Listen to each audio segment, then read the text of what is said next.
I am a welder at Valmont, and this is my office.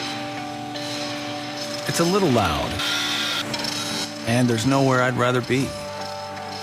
No other place would give me the same satisfaction, because my hands weren't made for typing on a keyboard or answering phones.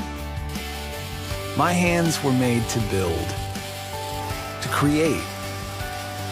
Every morning when I get to work, I'm ready to get started, because I know I'm part of something more, something enduring.